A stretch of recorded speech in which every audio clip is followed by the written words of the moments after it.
So today we have a nice pen to review, and comes in this rather attractive green case. Anyway, it's from a friend of mine, Rudolph. Thank you very much for the loan of this pen.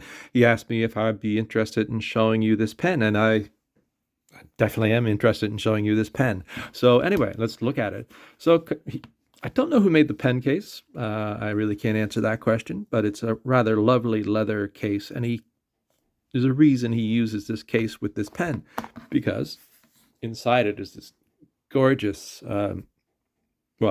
Sheaffer Legacy 2. And that is a beautiful pen. So Sheaffer is one of those great companies that in many ways has sort of, been purchased and sold, and they still make pens, but nothing quite as compared to their historical legacy pens. They do actually still make a couple high-end pens. Maybe they still make the Legacy. I should have checked that. But anyway, this is a Legacy 2, black and gold finish, beautiful enameled. What is it? I would say that this is a black lacquer, and it's a metal pen. It's a heavy pen. What you get is the traditional Sheaffer clip, the white dot, as you can see right there, which at one time meant lifetime warranty. Then it just meant warranty in the lifetime of the first owner. And then it just meant quality, or the Sheaffer logo in many ways. So yeah, beautiful. So it's 5.5 inches long, and I'm going to say the model number is 867, and it was released around 1999, about that period. And it's a heavy pen. We're going to take a look at it. It's a snap cap, and when you pull it off, you get this absolutely gorgeous 18-karat inlaid nib. This type of nib showed up in a number of different Sheaffer pens, and I have to say it's one of the more beautiful nibs you'll ever see. Really, it is very striking, just absolutely beautiful. Really, I'm trying to, especially that combination of black and gold. It's just classic. And as you can see, the feed there's a hole where the ink, that's a breather hole, I guess, where the intake hole. First, when he showed this to me, I thought it was a snorkel filler, but it's actually a touchdown system, and I'll take a look at that in a minute.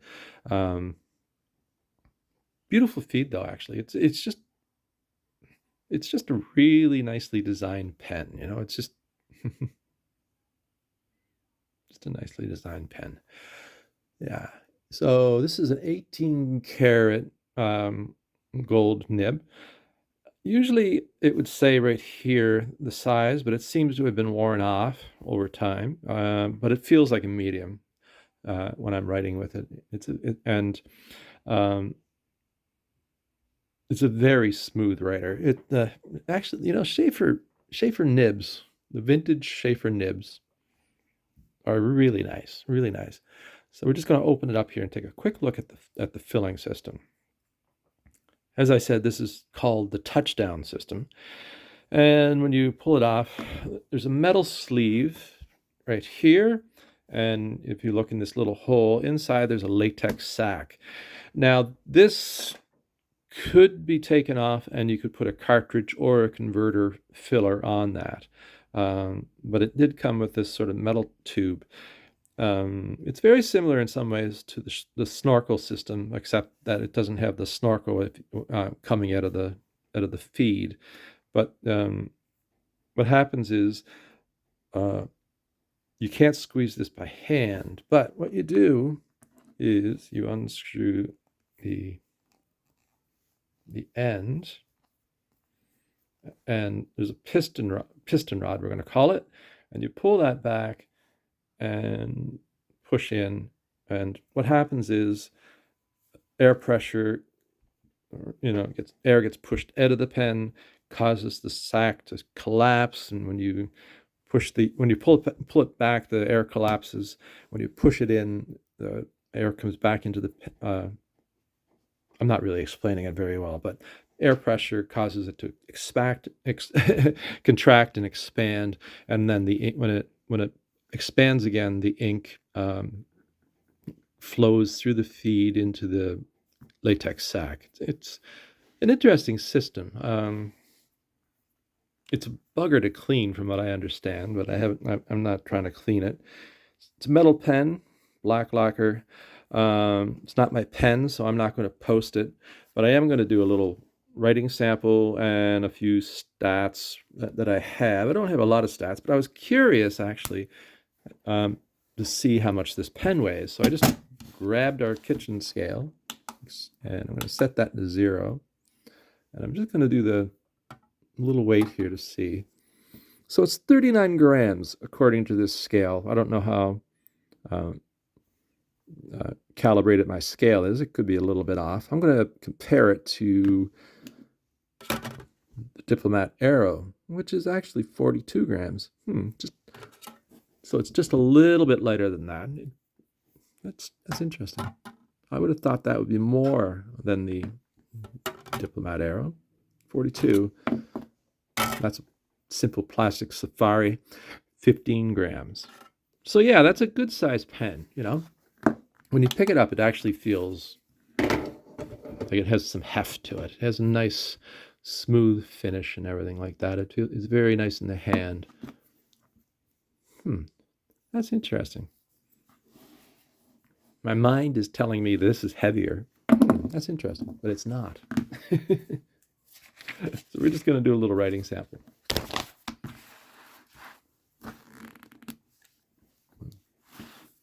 And I believe the ink, I believe it's Parker Quink Blue Black. I could be wrong on that. So we're just going to do the quick writing sample, the quick brown fox.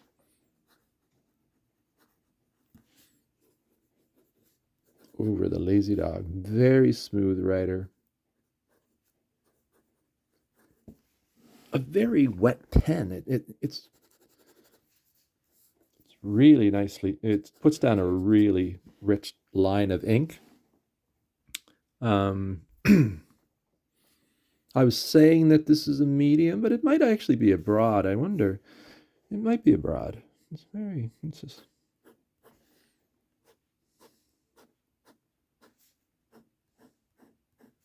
Now, it's in no way a bouncy nib or a flex nib. Inlay nibs, they do require a little care in use. You don't want to push too hard on the nib.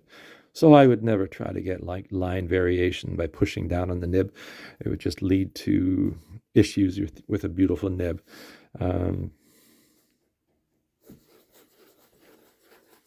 Just seeing how the feed keeps up. Very nice. No skipping, no issues. And I've had this pen for a couple of days. I used it, to test it out, and then I let it sit for a day or two, and it started right off. Beautiful click to it. It's a push cap. Makes a nice sound. Clip.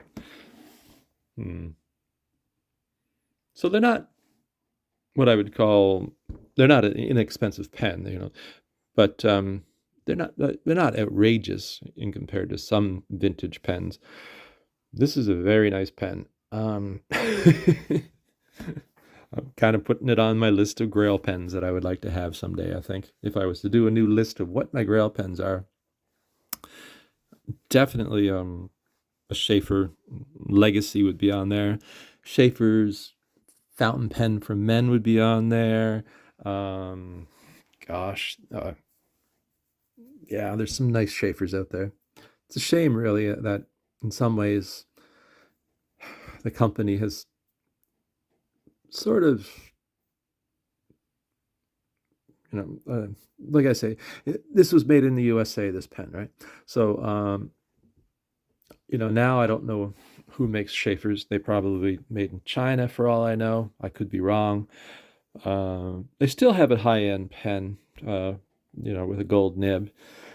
Uh, but it would be lovely to see them sort of start to go back to their heritage, just starting making a variety of models, different price points, looking to their history because they have such a rich history, and yeah.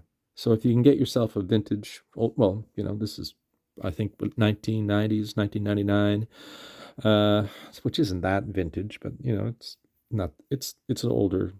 It's an older pen, but if you can get an older Sheaffer, my experience with them is that if the nib's in good condition, it's going to be a beautiful writer. Just they're so smooth.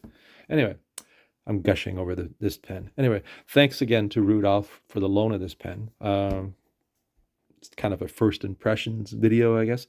If you like the video, give it a thumbs up. If you're new around here, I invite you to subscribe to the channel.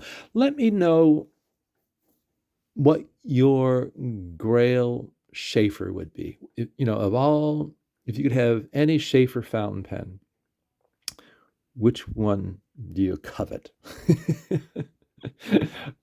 I think I'm coveting this pen a lot, actually. It's beautiful. But I'm going to give it back to you, Rudolph. Don't worry. I'll give it back to you. Anyway, thanks a lot. I hope you liked the video, and I'll talk to you soon. Bye-bye.